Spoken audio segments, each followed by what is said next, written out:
Nos encontramos en la localidad de Jáuregui para el ciclo Huellas y retomar parte de la historia de esta localidad tan querida por los lujanenses, ¿no?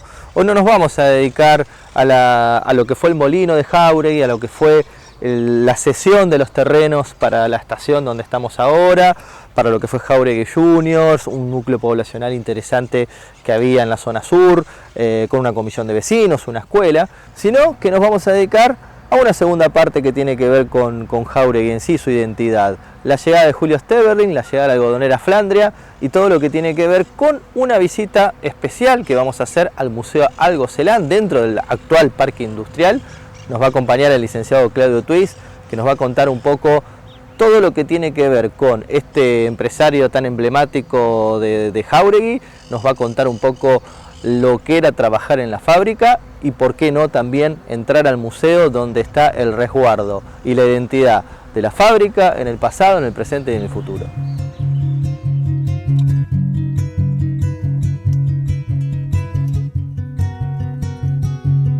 Bueno, un placer enorme estar con Claudio Twis.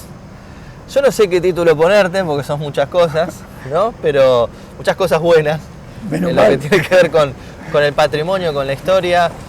Universidad de Luján, Junta Municipal de Estudios Históricos, pero esto también, ¿no? Esto hermoso, esto bien lo digo, ¿no? Museo Textil Algocelán de Flandria. Es el pasado, es el patrimonio, es la memoria viva de lo que fue este lugar. Exactamente. Aquí muy interesante poder ver el logo y parte del museo. Debajo es la parte de piezas y arriba el archivo. Esto se comenzó como idea en 2001, en plena crisis. 2002, entre 2002 y 2003 presentamos el proyecto de extensión para habilitarlo oficialmente con la UNLU. Y bueno, ya empezó la tarea titánica de ir recolectando en los lugares que se van a mostrar lo que nos parecía que podía ser patrimonio.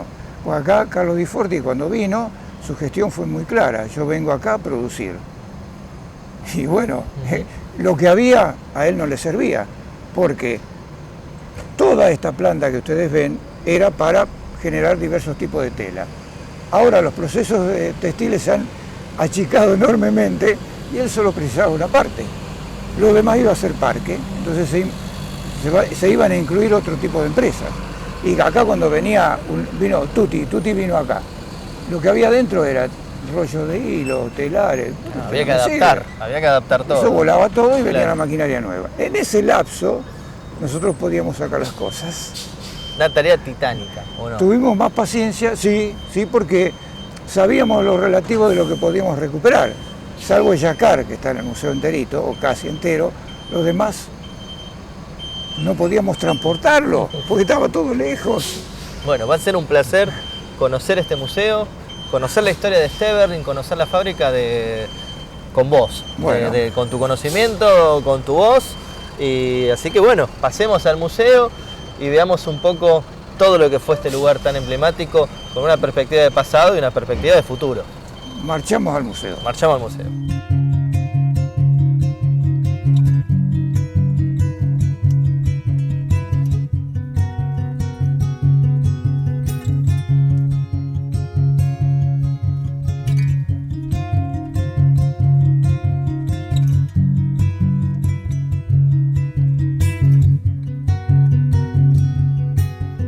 Claudio, contanos en dónde estamos, museo que en algún momento fue otra cosa, de un lugar importantísimo que engloba un poco lo que fue la llegada de Julio Steverling y el esplendor de una fábrica que dio que hablar y sigue dando que hablar durante décadas. Está bien la precisión, respecto a lo que estás contando. Primero habría que hacer un marco más amplio, ¿no es cierto? Steverling viene acá con una empresa muy consolidada en Flandes, tiene posibilidades de éxito porque la Argentina en la década entre el 29, 30, 31 cambia su modelo económico. ¿Esto qué significa? Y bueno, se agota el modelo exportador de materias primas, volvió en esta época, pero claro. Sí, se pero agota. En ese periodo que vos decís, está. Se agota y entonces se busca otro camino. Y es una época en que empiezan a radicarse empresas de Estados Unidos y diversos países de Europa. Empiezan a invertir directamente teniendo producción local. Él, obviamente, dentro del mundo textil, encuentra este lugar como muy potable para poder que nazca y se engrandezca su empresa, y allí en el 28, ustedes vieron, comienza la aventura de producir telas, hilo primero, en este lugar que en esa época era muy lejano y complicado de la capital federal. De ahí en adelante, por ahí tenemos en una de las placas del museo los balances anuales, y vemos que cada año funcionaba mejor. La empresa, claro, en ventas, en producción, en contrato de personas. Eso llevó al tema de poblar el lugar. Esteberlin no quería que la gente viajara, quería tenerla cerca de la empresa, y a colocar todas las instituciones que hiciera que el obrero estuviese cómodo y trabajase bien. Claro, o sea, arranca todo de cero, porque la construcción de los galpones, de lo que va a ser la fábrica, también es traída por él, ¿o no? Había una parte que pertenecía a la época de Jáuregui. Sí. El predique, un dique de madera, ya estaba, nada más que él rápidamente lo reconvirtió en energía eléctrica. Y casas había muy pocas. Detrás, el loteo había sido al sur de la estación, y bien, le quedaba un enorme espacio para poder establecer a estas personas con este sistema muy particular, donde Esteberlin consideraba que él o el empresario era el responsable del lote y la casa del obrero. Y bien, eso te permitía vivir muy bien, y al lado del timón, o al, claro, lado Flandria, al lado del ciclista pedal, río, ¿no? El río como eje de natación, remo, de modo que nuestra infancia y juventud fue muy particular, debido a que vos estabas en un lugar así medio de Disneylandia. Claro, claro, un lugar casi ideal. Exacto. Señor administrador de la algodonera Flandria, Jáuregui, muy señor nuestro, nuevamente nos vemos en la necesidad de molestar su atención referente a nuestro pedido de trabajar en ese establecimiento que en oportunidad hiciéramos.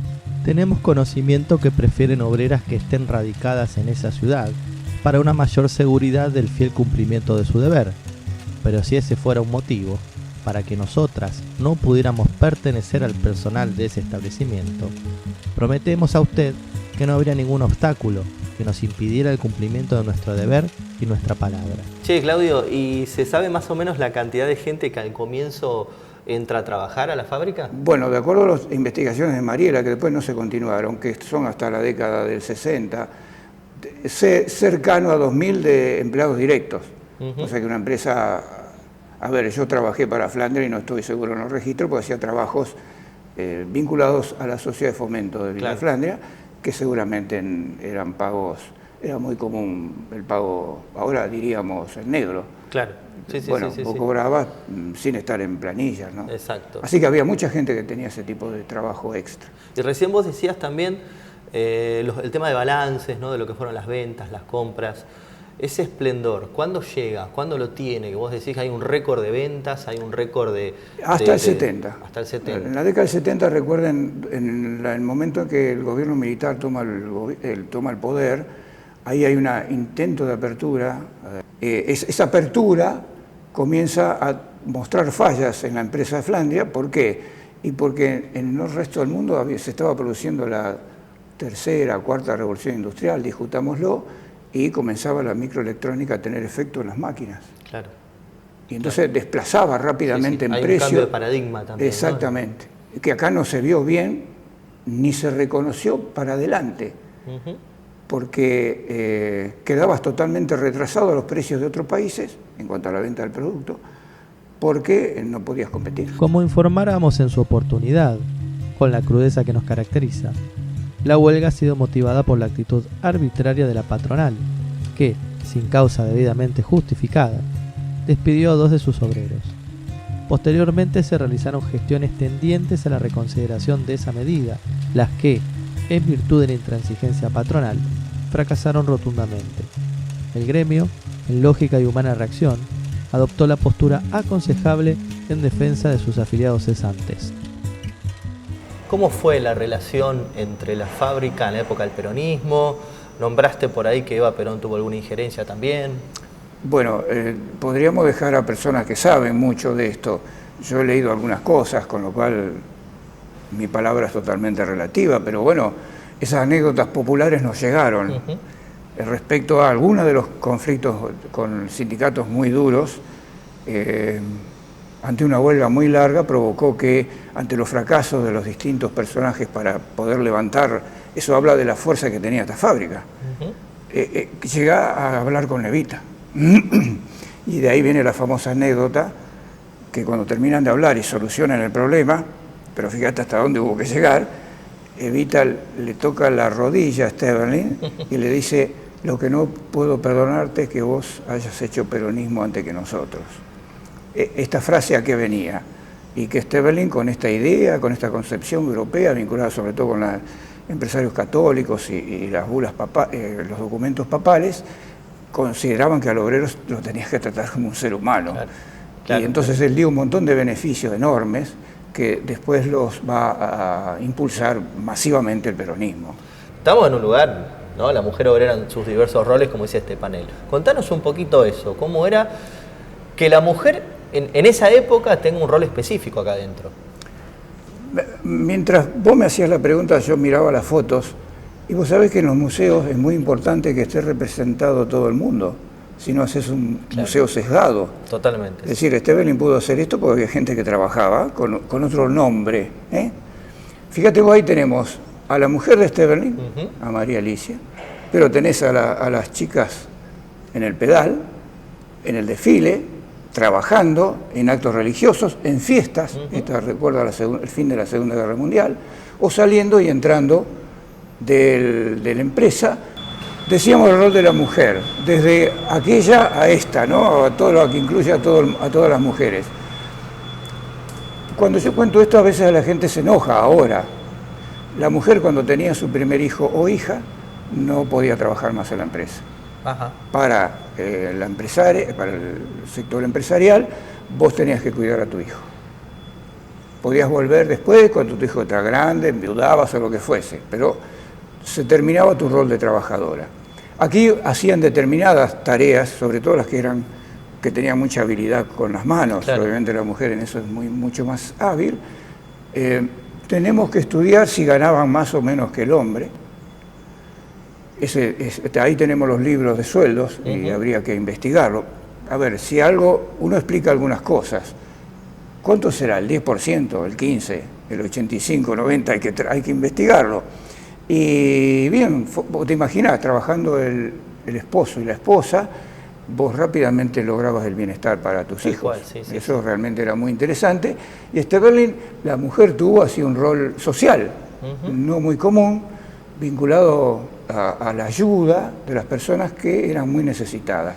A ver, recordemos, esto empieza en el año 30, los hospitales eran escasísimos.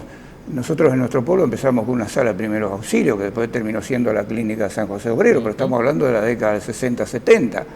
Antes, entonces, la salud era un problema serio. Estabas en tu cuerpo, tenías un montón de problemas que hoy día no lo tenés porque está vacunado.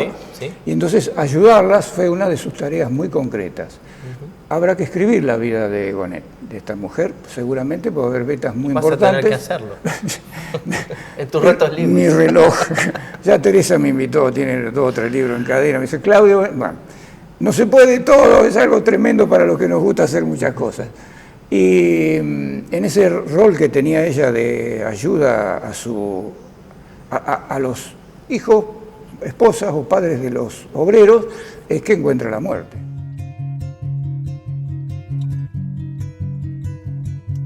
Fíjense, el cuadro tiene 3 partes. El tejido autóctono, el tejido belga, y arriba es todo increíble. Vos tenés, ¿quién está en el eje del cuadro? La mujer. La mujer, exactamente. Distintos procesos productivos. Si vos mirás el ángulo, su idea era poder exportar el producto. Él sabe que la forma de que todos se beneficien exportando. Aparte era un tipo que estaba en todos los detalles. Él iba a la sección y veía una canilla que perdía y ¿por qué pierde la canilla? Era de recorrer, ¿no? Las fábricas Sí, constantemente. Acá algunos obreros me contaban las señales que tenían cuando uno se iba a fumar o iba a dormir un rato a la siesta, qué señales tenían para decirle que venía, porque nunca avisaba por dónde caía. Y les recuerdo, él visitaba las 3 empresas. Cuando muere, a los 80 años, estaba bajando la escalera para ir a recorrer Flandria, Linera y Fabril. Tipo muy presente en lo que él crea. Sí, porque él creía que había que estar. Y hay muchas anécdotas pícaras de cuestiones vinculadas no solo con lo industrial, sino con lo rural. Cómo se avivó que la persona que ordeñaba las vacas le robaba la leche. Un montón de picardías. Esa está buena, contala, dale. Y nosotros recibíamos la leche todos los días en casa. Fíjate, hasta eso nos traían. Traía a la escuela y a nosotros. En ese famoso tacho de aluminio. Leche, un dedo de crema arriba, ¿no? Sí, tal cual. Y Esteban empieza a probar la leche y le dice a sus hijos, a uno de sus hijos, mirá, me parece que acá están falseando la calidad de la leche. ¿Me podés fijarte cómo hacen el proceso de ordeñe? Mira, los días dicen, no, está todo normal. No está normal. Y bueno, y lo pesca. El tipo que hacía, ponía tanto de agua y después le metía la leche.